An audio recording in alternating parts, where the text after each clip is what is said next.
आज इस वीडियो में हम किसी भी कंपनी को एनालिसिस करने में कौन कौन चीज़ों का ध्यान रखते हैं उसके बारे में जानेंगे। या ये कहें कि मैं किन किन चीज़ों का ध्यान रखता हूँ किसी भी कंपनी को एनालिसिस करने में, वो मैं यहाँ बात करूँगा। नमस्ते दोस्तों, मेरा नाम है सकलदीप कुमार और ट्रेजर चैनल में आपका स्वागत है। जब भी मैं कंपनी को एनालिसिस करता हूँ मैं इन 4 चीज़ों का ध्यान रखता हूँ। सबसे पहले जो भी कंपनी मैं एनालाइज़ करता हूँ उसका बिजनेस मुझे समझ में आना चाहिए। दूसरा, उसका मैनेजमेंट हमको समझ में आना चाहिए, या वो डिसीजन या कैपिटल का एलोकेशन बढ़िया से करे, ये काफ़ी होना चाहिए। तीसरा है फाइनेंशियल स्टेटमेंट। फाइनेंशियल स्टेटमेंट देखने का मतलब ये नहीं है कि हम बस जो वैल्यू है उसको देखें और छोड़ दें। उस वैल्यू को एनालाइज़ करना ज़रूरी है कि वो वैल्यू क्यों है, कैसे है, कहाँ से आया। जब तक हम उस चीज़ को एनालाइज़ नहीं करेंगे तब तक कोई फ़ायदा नहीं होगा नंबर देख के। अगर नंबर देखने से ही रिटर्न मिल पाता या कंपनी खोज पाते तो इतना सुपर कंप्यूटर सब वो सब आराम से खोज लेता। इसको एनालाइज करने सीखना है। अब फाइनल चेक, क्या हम अपना डिसीजन में बाइस्ड तो नहीं है, या बिहेवियरल चेक बोल सकते हैं इसको। तो चलिए आइए शुरू करते हैं एक एक को समझने का। सबसे पहले समझते हैं अंडरस्टैंडिंग द बिजनेस, या किसी भी बिजनेस को समझना। जब भी आप किसी बिजनेस को समझे तो उसे एक कहानी की तरह समझे तो आपको ये बहुत मज़ा आएगा। एक कहानी की तरह लगेगा कोई भी बिजनेस। तो सबसे पहले स्टार्ट करेंगे उसका हिस्ट्री से। कंपनी कौन स्टार्ट किया, क्यों स्टार्ट किया, उसका प्रोस्पेक्टिव क्या था स्टार्ट करने का, और कितना डाउन टर्न या अप टर्न देखा है। ये सब पता करने से हमको पता क्या चलेगा। सबसे पहला चीज़ तो कंपनी स्टार्ट करने का प्रोस्पेक्टिव पता चलेगा कि कंपनी अगर रास्ता में कभी गड़बड़ाया तो हमको ये पता चल जाएगा कि ये कंपनी अपना रास्ता से भटक रहा है। दूसरा पता ये चलेगा कि कंपनी जब भी डाउन टर्न होता है तो कैसे खुद को सस्टेन करता है, या कैसे प्रॉब्लम को एक्सेप्ट करता है और आगे बढ़ता है। अगर ये सब फेस नहीं किया है, कंपनी बस पॉजिटिवली चल रहा है, डाउन टर्न कभी फेस किया नहीं है, तो जब पहला डाउन टर्न आएगा तो उसको बहुत ज़्यादा प्रॉब्लम होगा। तो ये सब चीज़ ज़रूरी है बिजनेस का हिस्ट्री समझने में। तो इसे आप एक कहानी की तरह समझ सकते हैं कि कंपनी कब स्टार्ट हुआ, कब डाउन टर्न में कैसे प्रॉब्लम हुआ और कैसे आगे चलता गया। तो एक दो डाउन टर्न रहना कंपनी के पास ज़रूरी है, क्योंकि वो बढ़िया इंडिकेशन होता है कि डाउन टर्न को कंपनी संभाल सकता है। जब आपको हिस्ट्री समझ में आ जाए तो फिर बात करेंगे कंपनी का बिज़नेस मॉडल। कंपनी का बिज़नेस मॉडल में आएगा कि क्या हम कंपनी को एक लाइन में समझा सकते हैं कि ये कंपनी एक्चुअल में करता क्या है। एक लाइन, बस एक लाइन में बताना है कि कंपनी करता क्या है। उसके बाद उसी एक लाइन को एक्सप्लेन करना है प्रॉपर, क्या करता है, शुरुआत से लेके एंड तक उसका पूरा बिजनेस मॉडल क्या है। चाहे इसमें आपको 1 मिनट लगे, 2 मिनट लगे, 5 मिनट लगे, इसको पूरा एक्सप्लेन करना है ताकि पूरा बिजनेस मॉडल समझ में आए। पैसा कहाँ जा रहा है, पैसा कहाँ से आ रहा है, कस्टमर कौन है, रॉ मटेरियल क्या है, ये सारा कुछ एक्सप्लेन करना। जब आप ये सब कुछ एक्सप्लेन कर लेते हैं तो आपको मोटे तौर पे कंपनी का क्या हो रहा है या कंपनी कैसे काम कर रहा है ये पता चल जाएगा। उसके बाद मान लेते हैं कि कंपनी आपका होता, जो ये एक्सप्लेनेशन पार्ट था इसके बाद बता रहा हूँ। मान लेते हैं कि कंपनी आपका था, तो आप किन किन चीज़ों का ध्यान रखेंगे उस कंपनी को चलाने में। सबसे पहले तो रॉ मटेरियल। अगर ये B2C कंपनी है, अगर बिजनेस टू कंज्यूमर कंपनी है जैसे FMCG का हुआ, तो वहाँ पर रॉ मटेरियल देखा जाएगा। लेकिन अगर सर्विस इंडस्ट्री है तो वहाँ रॉ मटेरियल का कोई काम नहीं रहेगा, और डिपेंड करेगा अलग अलग इंडस्ट्री का। तो ये एक मोटे तौर पे समझ लीजिए कि एक FMCG B2C बिजनेस का मॉडल हो सकता है कुछ इस तरह का। तो सबसे पहले हम रॉ मटेरियल चेक करेंगे। और रॉ मटेरियल में हम चेक क्या करेंगे कि रॉ मटेरियल है क्या, उसका फ़ायदा क्या है, नुकसान क्या है, और रॉ मटेरियल मिल कहाँ से रहा है, उसका एविडेंस क्या है। कभी ऐसा तो नहीं होगा ना कि रॉ मटेरियल ही ख़त्म हो जाए, या गवर्नमेंट का रेगुलेशन कितना है रॉ मटेरियल में, ये सब कुछ चेक किया जाता है रॉ मटेरियल में बेसिकली। और जब रॉ मटेरियल का हो जाए काम पूरा, तब हम चेक करेंगे research and development. Raw material आ गया, जहाँ से भी लाना था, जिस कंपनी से लाना था या जिस कंट्री से लाना था, रॉ मटेरियल मेरे इंडस्ट्री के बाहर खड़ा है। अब हमको उसको प्रोसेस करना है। प्रोसेस करने के लिए हम कितना रिसर्च एंड डेवलपमेंट में खर्च कर रहे हैं। रिसर्च एंड डेवलपमेंट में जितना हम खर्च करेंगे उतना बढ़िया होता है कंपनी के लिए। वो शॉर्ट टर्म में आपको फ़ायदा नहीं दिखाएगा, लॉस ही होगा, लेकिन जब लॉन्ग टर्म में उसका प्रोडक्ट आएगा, मार्केट में रिलीज़ होगा, तब वो प्रोडक्ट का फ़ायदा दिखेगा। ऐसा कहा जाता है कि कंपनी का जो भी मार्केट का शेयर है अभी, आज से 10 साल 15 साल में जो मार्केट में अभी प्रोडक्ट है वो हट जाएगा और कुछ नया प्रोडक्ट उसका जगह ले लेगा।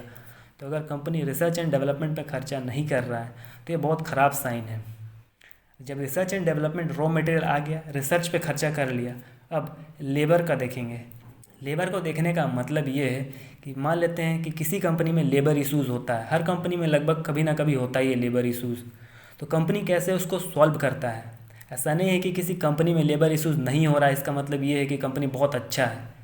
कंपनी अच्छा तभी पता चलेगा जब कि लेबर इश्यूज़ हो और वो जल्दी से जल्दी उसे सॉल्व कर दे, तब माना जाएगा कि वो कंपनी बहुत बढ़िया है।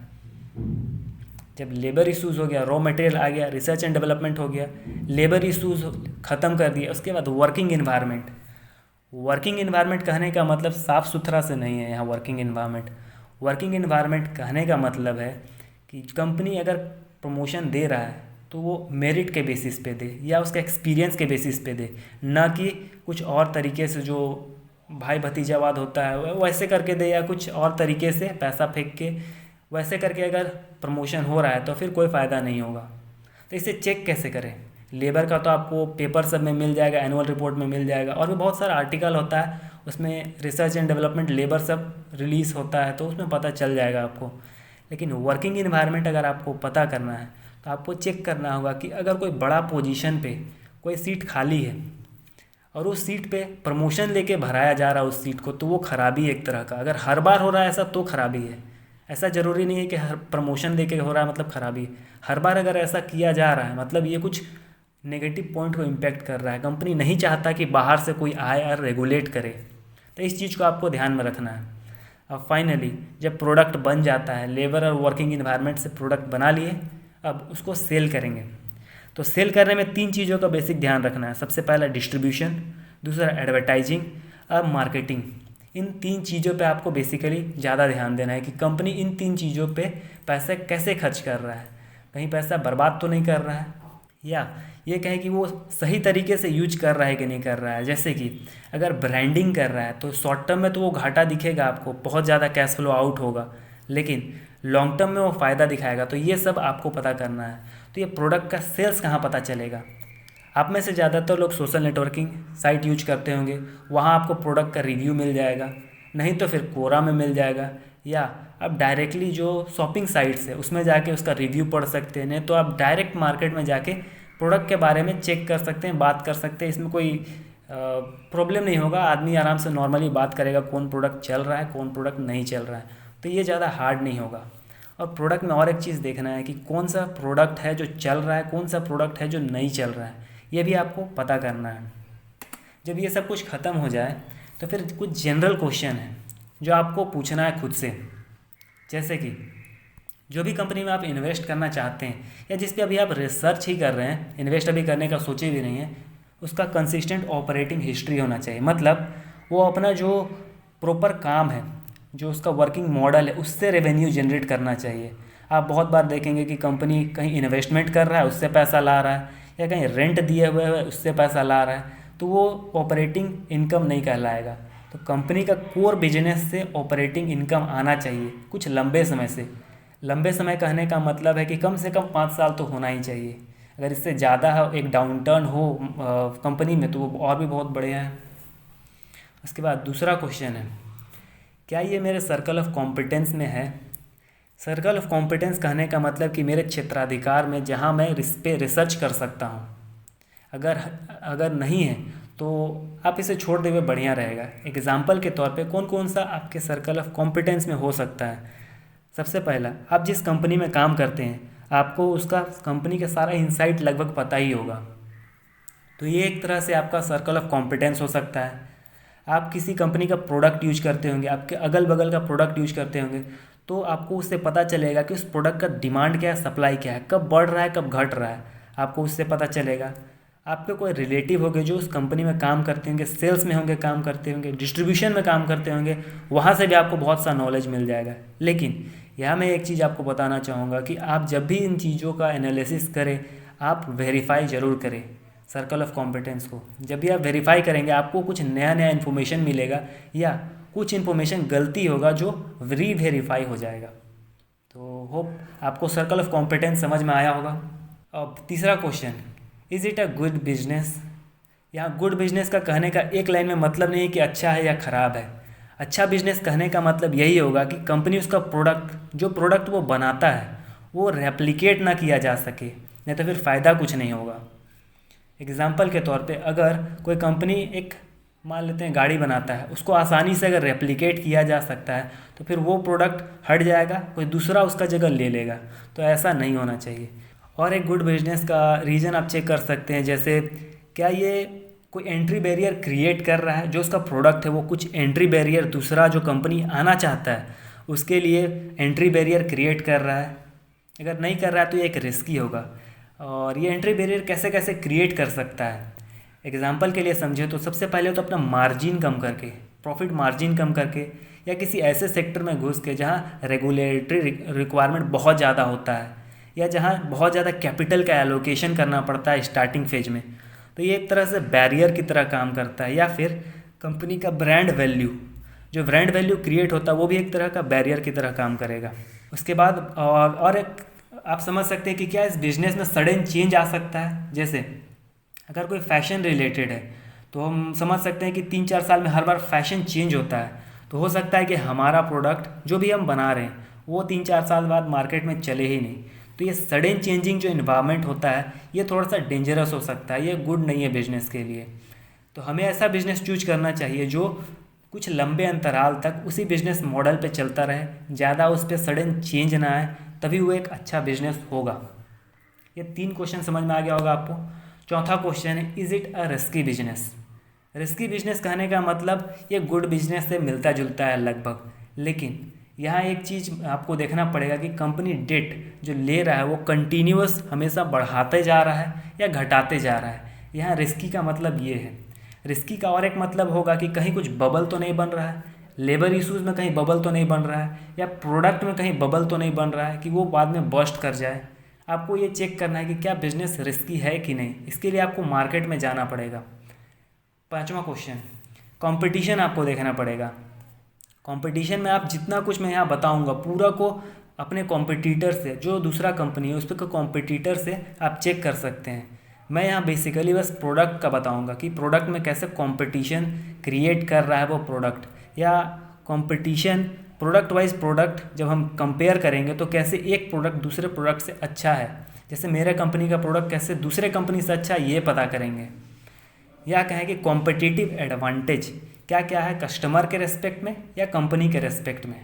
एग्जांपल, कस्टमर के रेस्पेक्ट में हो सकता है कि कस्टमर को प्रोडक्ट सस्ता मिले, अच्छा मिले, और कंपनी के रेस्पेक्ट में हो सकता है उसका ब्रांड रिकॉल बहुत ज़्यादा हो। तो ये सब कुछ कॉम्पिटिटिव एडवांटेज होता है जो आपको चेक करना है या नहीं है किसी कंपनी में। उसके बाद हम स्वॉट एनालिसिस करेंगे कि कंपनी का क्या स्ट्रेंथ है, क्या वीकनेस है, क्या अपॉर्चुनिटीज़ है और क्या थ्रेट है।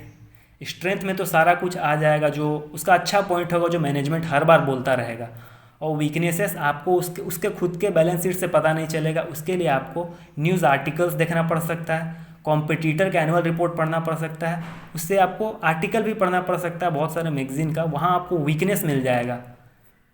तीसरा है अपॉर्चुनिटी। अपॉर्चुनिटी के लिए आप कंपनी का बैलेंस शीट में एनुअल रिपोर्ट में भी मिल जाएगा बहुत सारा अपॉर्चुनिटीज़ का आर्टिकल आपको, या कॉमन न्यूज़पेपर में भी मिल जाएगा। अपॉर्चुनिटीज़ थ्रेट आपको कॉम्पिटिटर का में बहुत बढ़िया से मिलेगा। या फिर अगर आपको नेशनल में नहीं मिल रहा है तो किसी इंटरनेशनल कंपनी का एनुअल रिपोर्ट उठाइए, उसमें आपको बढ़िया से थ्रेट के बारे में बताया हुआ होगा।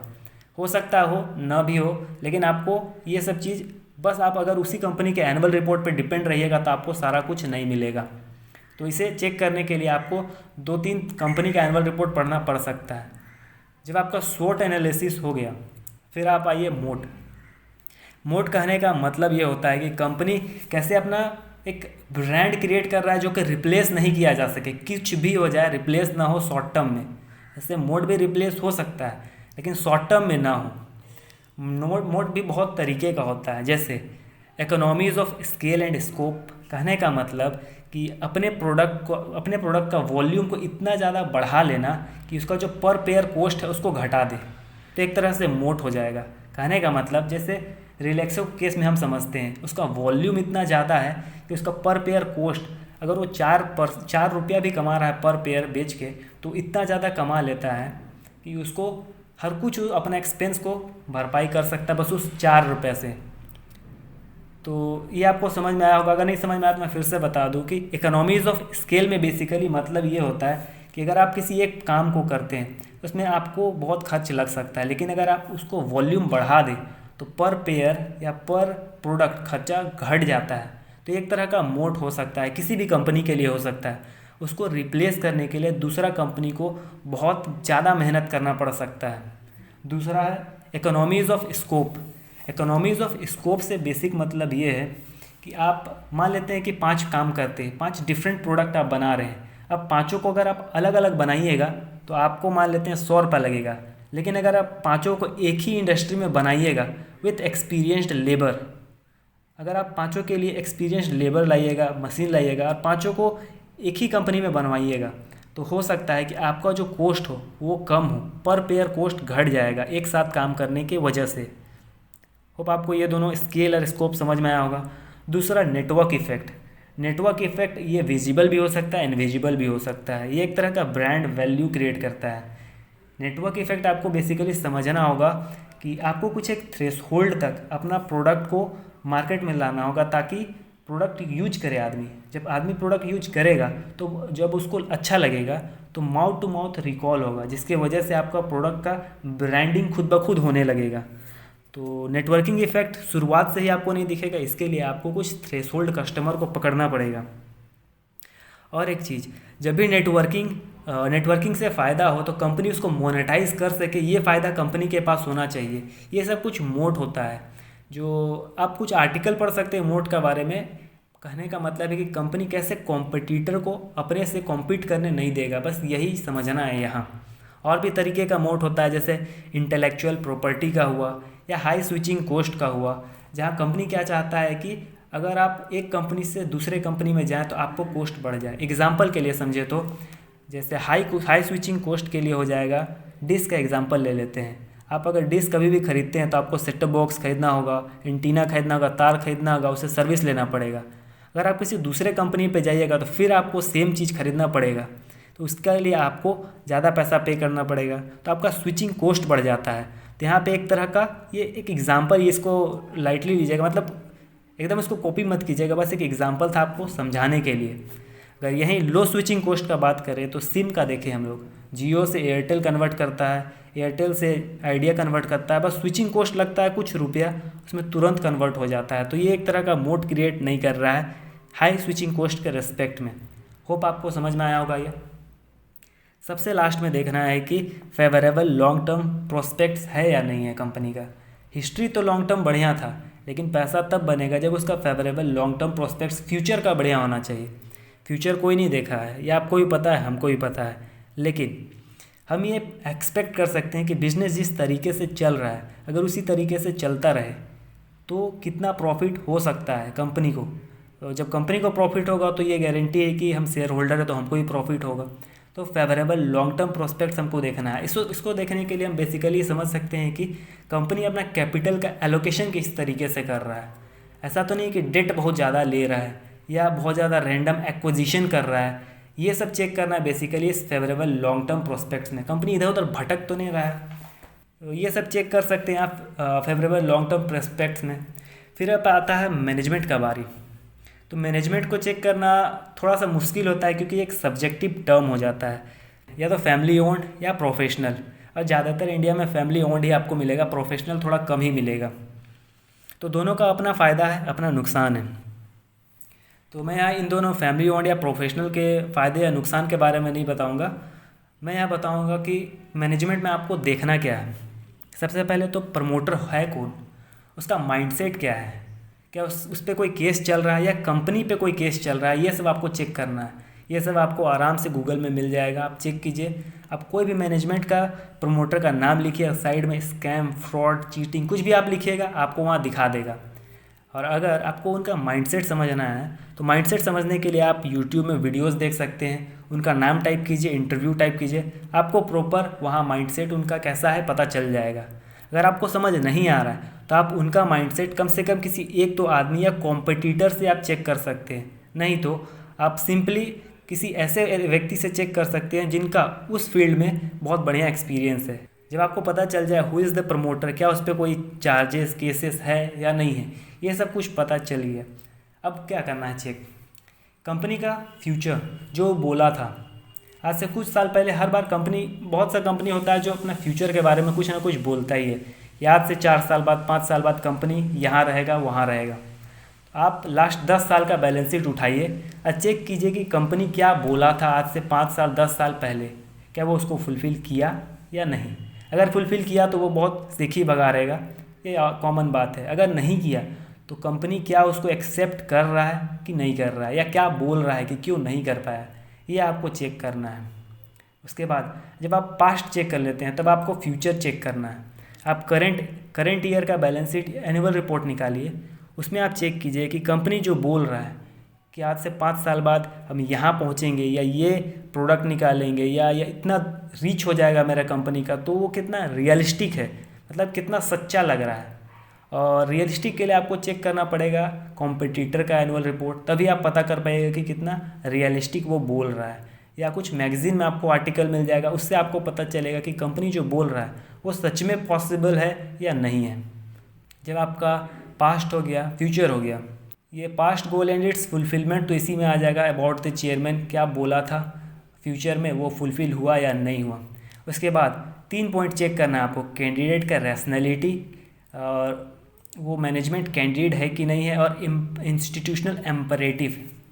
रैशनैलिटी चेक करने का मतलब यही है कि कंपनी जो पीछे बोला था, जो गलती हुआ था, जो काम नहीं कर पाया, उसके लिए वो एक्सेप्ट कर रहा है कि नहीं कर रहा है। यही है रैशनैलिटी का मतलब, कि वो रैशनल है कि नहीं है, मतलब सही तरीके से सोचता है कि नहीं सोचता है, कि बस अपने फ़ायदे के लिए सोचता है कि अपने को ज़्यादा वेतन दे दिए, बाकी सब जाए, हमको कोई लेना देना नहीं है। जब भी प्रॉब्लम हो वो खुल के सामने आए, बोले कि ये प्रॉब्लम था, एक्सेप्ट करे कि हाँ यहाँ गलती हुआ। अगर नहीं कर रहा है तो कोई दिक्कत है, ये समझ लीजिए। दूसरा है कैंडिड। कैंडिड कहने का मतलब है कि कैपिटल का एलोकेशन किस तरीके से कर रहा है। एग्जाम्पल के लिए, अगर कंपनी स्टार्टिंग फेज में है और कंपनी डिविडेंड बहुत बांट रहा है, फिर वो बहुत बेकार कंपनी कहलाएगा, क्योंकि वो अपना कैपिटल को डिस्ट्रॉय कर रहा है। और कोई कंपनी मान लेते हैं बड़ा हो गया, अब वो क्या कर रहा है, डिविडेंड बांटने की जगह बहुत सारा एक्विजिशन कर रहा है डिफरेंट सेक्टर्स में, डिफरेंट एरियाज़ में, तो वो एक तरह से ख़राब इम्पैक्ट होगा, क्योंकि कंपनी का वो फिर भी कैश बर्बाद ही कर रहा होगा। तो कंपनी को अपना कैपिटल एलोकेशन बढ़िया करने के लिए उसका मैनेजमेंट को बढ़िया होना होगा। और उसका तीसरा है इंस्टीट्यूशनल एम्परेटिव। इंस्टीट्यूशनल एम्परेटिव कहने का मतलब है कि हर्ड को सुन के उसकी तरफ भागना। एग्जाम्पल के लिए समझे तो मान लेते हैं 2008 में अगर कोई कंपनी बोलता कि हम रियल इस्टेट में इंटर कर रहे हैं, उसका रियल इस्टेट से कोई लेना देना नहीं था, लेकिन अगर वो किसी दूसरे इंडस्ट्री से रियल इस्टेट में घुसने के लिए जा रहा है, समझ लीजिए कि वो बहुत बड़ा गलती कर रहा है, कि वो हर्ड मेंटेलिटी को सुन के उसके पास जा रहा है। या 2000 में .com बबल को आप देख लिए होंगे कि हर कंपनी .com लगा के अपना IPO निकाल रहा था। तो ये हर्ड मेंटेलिटी के साथ जाने वाला कंपनी बहुत डेंजरस होता है। इसके बारे में हमेशा चेक करते रहिएगा। अब फाइनली आपको ये सब चेक कहाँ करना है, चेक करना है आपको सबसे पहला तो खुद उसका एनुअल रिपोर्ट में आपको मिलेगा। दूसरा, इंटरव्यूज़ आपको बहुत सारा मिल जाएगा, आर्टिकल्स मिल जाएगा, या आप डायरेक्ट सोशल मीडिया पे जाके चेक कर सकते हैं। कुछ ना कुछ आपको डेटा हर जगह से मिलेगा। ऐसा नहीं है कि हर डेटा आपको एक ही जगह सारा कुछ मिल जाएगा। आपको बहुत सारा न्यूज़ कटिंग मिलेगा, उसमें आपको बहुत सारा डेटा मिलेगा। तो आप जितना पढ़िएगा उतना आपके लिए बढ़िया होगा। आप बिजनेस को समझ लिए, मैनेजमेंट को समझ लिए, अब फाइनली बारी है फाइनेंशियल स्टेटमेंट। तो फाइनेंशियल स्टेटमेंट समझाने से पहले मैं बता दूं कि फाइनेंशियल स्टेटमेंट आपको बस नंबर नहीं देखना है। बहुत से लोग हो गए जो बस नंबर देखते हैं कि ROE बढ़िया है, ROCE बढ़िया है, EBITDA बढ़िया है, it is good for investment. ऐसा नहीं करना है, हमेशा उसको सब्जेक्टिव करना है, डिस्क्रिप्टिव नहीं कि हाँ इतना है तो छोड़ दिए। वो उतना हुआ कैसे, उसको आपको चेक करना है। अगर एग्जांपल के लिए समझे तो मान लेते हैं कि कोई कंपनी बहुत सा कर्जा लेता है और रिटर्न ऑन इक्विटी को 10% से बढ़ा के 30% कर देता है। इसका ये मतलब नहीं कि कंपनी बहुत बढ़िया हो जाता है इन्वेस्टमेंट के लिए।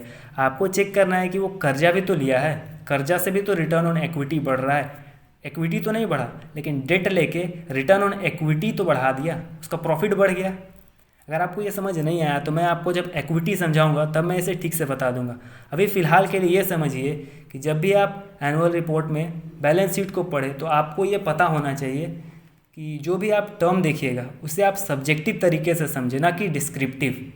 ये बस ध्यान रखना है कि कोई भी टर्म आपको बताया जाए तो वो है क्या, क्यों है, ये आपको पता करना है। उसके बाद आपको चेक करना है कि क्या कंपनी नेक्स्ट 5 से 10 साल में बैंकरप्ट हो जाएगा क्या। आपको ये नॉर्मल ऐसा नहीं है कि एकदम पूरा परफेक्ट सब कुछ पता करना है। आपको बेसिकली बस इसमें यही पता करना है कि क्या कंपनी किसी ऐसे सेक्टर में तो नहीं है कि जिसमें बहुत ज़्यादा सडन चेंज होता है, या लोन इतना ज़्यादा ले लिया है कि जिसका भरपाई ही नहीं कर पा रहा है। तो यहाँ आपको चेक करना है कि क्या कंपनी बैंकरप्ट तो नहीं हो जाएगा 5 से 10 साल में। और एक चीज़ ये पता करना है कि फाइनेंशियल फ्रॉड होता है बहुत ज़्यादा तो नहीं कहेंगे, लेकिन होता है फाइनेंशियल फ्रॉड। तो आपको ये चेक करना सीखना पड़ेगा एनुअल रिपोर्ट में कि लाइन के बीच का चीज़ कैसे पढ़े। एग्जाम्पल के लिए अगर समझाएं तो अगर आप कॉन्फ्रेंस कॉल पढ़ते हैं तो कॉन्फ्रेंस कॉल में जब भी कोई क्वेश्चन पूछा जाता है तो उसका आंसर मैनेजमेंट देता है, लेकिन जो मैनेजमेट आंसर नहीं देता है आपको उसमें आंख रखना है या आपको उसको देखना है कि मैनेजमेंट इसका आंसर दिया क्यों नहीं। तो ये आपको बहुत सा इंसाइट देगा कंपनी के बारे में। बस एग्जाम्पल था, आपको बहुत सा अदर इन्फॉर्मेशन भी मिल सकता है अदर जगह से, बस एग्जाम्पल था। Make $1 for $1 retained. इसमें आपको बेसिकली यही समझना है कि क्या कंपनी अपने पे जब पैसा को इन्वेस्ट कर रहा है तो वो उसको फिर से ग्रो कर पा रहा है कि नहीं कर पा रहा है मार्केट कैप को। एग्जाम्पल के लिए समझे तो मान लेते हैं कोई कंपनी ₹100 का प्रॉफिट किया, ₹20 वो डिविडेंड में दे दिया, बाकी जो ₹80 वो खुद में इन्वेस्ट किया। जब वो ₹80 खुद में इन्वेस्ट किया, आज से 5 से 6 साल बाद उस कंपनी का मार्केट कैप उस ₹80 से ज़्यादा ग्रो कर रहा है कि नहीं कर रहा है। आपको इसको 5 साल या 6 साल के रोलिंग इफेक्ट में देखना है, ना कि जैसे कि 2015 से 20 तक देख लिए, 10 से 15 देख लिए, ऐसा नहीं देखना है। आपको देखना है कि 2015 से 20 देखे, 14 से 19 देखे, 13 से 18 देखे, ऐसे 5-5 साल के इंटरवल में देखना है कि जब कंपनी इस 5 साल का प्रॉफिट को लिया तो उससे उसका मार्केट कैप उससे ज़्यादा ग्रो किया या नहीं किया। होप आपको ये समझ में आया होगा। उसके बाद और एक चीज़ बेसिक आपको समझना है कि बिजनेस तो आपको समझ में आ गया, लेकिन क्या ये स्टॉक बढ़िया है इन्वेस्ट करने के लिए नहीं, क्या एक अच्छा स्टॉक है कि नहीं। 2001 के आसपास अगर आप इन्फोसिस को बोलते कि ये बहुत बढ़िया बिजनेस है तो नो डाउट वो अभी भी बहुत बढ़िया बिजनेस है। लेकिन अगर आपको 2001 में कोई बोलता है कि ये बहुत बढ़िया स्टॉक है इन्वेस्ट करने के लिए तो वो कहीं ना कहीं गलत होता, क्योंकि कंपनी इतना हाई वैल्यूएशन पे उसमें 2001 के पास मिल रहा था कि अगर आप उसे उस समय ख़रीदे होते तो शायद 2006 तक उसका कंपनी का जो मार्केट कैप है उसको क्रॉस नहीं कर पाया था। 2000 को 2000 में जो मार्केट कैप था उसको क्रॉस करने के लिए उसको 6 साल लग गया। तो ऐसा ज़रूरी नहीं है कि कोई कंपनी बहुत बढ़िया बिजनेस है तो उसका स्टॉक भी बहुत बढ़िया होगा। आपको उसका फेयर वैल्यू पहले निकालना होगा, उसके बाद ही आपको वहाँ इन्वेस्ट करना चाहिए, तभी आप बढ़िया रिटर्न कमा सकते हैं। तो गुड बिजनेस और गुड स्टॉक में आपको अंतर पता चल गया होगा। उसके बाद जब आप इंट्रिंसिक वैल्यू निकाल लें तो आपको ये पता करना है कि वो डिस्काउंट में मिल रहा है कि नहीं मिल रहा है। अगर डिस्काउंट में मिल रहा है तो बहुत बढ़िया है, अगर नहीं मिल रहा है तो आप हो सकता है आपको थोड़ा वेट करना पड़े, अगर नहीं है तो कहीं दूसरा कंपनी में इन्वेस्ट करें, वो आपके लिए बढ़िया होगा। और फाइनली जो फाइनल चेक होता है, जो चेक करना चाहिए subjectively, honours earning, profit margin और रिटर्न ऑन इक्विटी, ये तीनों बहुत ब्रॉड टर्म है। ये एक सब्जेक्टिव टर्म है जिसे मैं आने वाले वीडियोस में एक्सप्लेन करूँगा। मैं यहाँ ये नहीं बोल सकता हूँ ऑनर्स अर्निंग कहने का मतलब कि operating earning minus capital expenditure हो गया बस वो ऑनर्स अर्निंग, ऐसा नहीं होता है। इसलिए मैं बाद में डिस्कस करूँगा और रिटर्न ऑन इक्विटी को भी। लेकिन आपको इस सब को माइंड में लेके चलना है कि ऑनर्स अर्निंग, प्रॉफिट मार्जिन और रिटर्न ऑन इक्विटी को आपको देखना है इन्वेस्टमेंट करने समय। जब आपको ये सब कुछ समझ में आ जाए तो फाइनल चेक का बारी आता है बिहेवियरल फाइनेंस का। बिहेवियरल फाइनेंस आपको लगेगा कि ये कुछ टर्म ही नहीं है, मतलब एक नॉर्मल है कि आपको कुछ इसमें देखना नहीं पड़ता, आपको समझना पड़ता है इसमें कि हमारा जो दिमाग है वो किस तरीके से काम करता है। जैसे हम कोई भी कंपनी में इन्वेस्ट करते हैं तो आपको अगर इतना एनालिसिस कोई भी आप कंपनी में कर लीजिएगा तो आप उस कंपनी में सोच लीजिएगा कि हमको इन्वेस्ट करना है इस कंपनी में, भले कंपनी अच्छा रहे ख़राब रहे, क्योंकि हम लोग जिसके साथ टाइम व्यतीत करते हैं we fall in love with that. ये नॉर्मल ह्यूमन साइकोलॉजी है। तो कभी ऐसा मत कीजिएगा और कभी हर्ड को नहीं सुनिएगा, मतलब जो क्राउड है उसको फॉलो नहीं करना है, अपना एनालिसिस पे फोकस करना है हमेशा, और अपने एनालिसिस में कभी ओवर कॉन्फिडेंट नहीं होना है। कभी कभी हो सकता है कि फाइनेंशियल फ्रॉड आप नहीं पकड़ सके या कंपनी कुछ ऐसा कर रहा है जिसको आप पकड़ नहीं सके, तो इसमें ओवर कॉन्फिडेंट नहीं होना है। ये कॉन्फिडेंस और ओवर कॉन्फिडेंस के बीच में बहुत पतला मार्जिन रहता है जिसको आपको समझना है। और एक चीज़ आपको समझना है कि हमेशा कोई नया चीज़ इनोवेट करने से बेटर है कि कॉपी कैट करना। कॉपी कैट करने का मतलब है कि आप गूगल में कोई भी बड़ा जो प्राइवेट इक्विटी इन्वेस्टर है उनका नाम लिखिए और उनका पोर्टफोलियो बस लिख दीजिए। आपको उनके पोर्टफोलियो में जो जो स्टॉक है वो आपको डायरेक्टली मिल जाएगा। वहाँ पे कोई ना कोई वेबसाइट होगा, आपको मिल जाएगा वहाँ। तो आप जो वेबसाइट में नाम दिया होगा, आप उस कंपनी को अगर आप एनालिसिस कीजिएगा तो आपको पता चलेगा कि वो पहला तो एक फ़िल्टर होगा कि वो खरीदे हैं, दूसरा फ़िल्टर आप लगाइएगा। तो आप कम से कम बचे रहिएगा 2 फ़िल्टर लगा के। तो इनोवेट करने से बेटर है कॉपी करना, ये मैं आपके लिए बोलूँगा।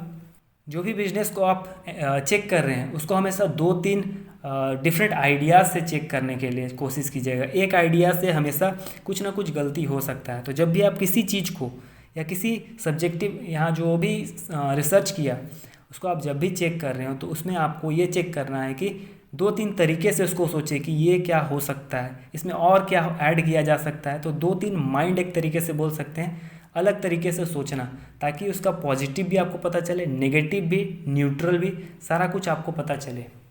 और फाइनली हमेशा कैश के साथ रेडी रहना। कैश के साथ रेडी रहना कहने का मतलब है कि हमेशा जो अपॉर्चुनिटी होता है नहीं मिलेगा आपको। अपॉर्चुनिटी बहुत रेयर होता है और जब मिले तब हैवीली इन्वेस्ट करना चाहिए।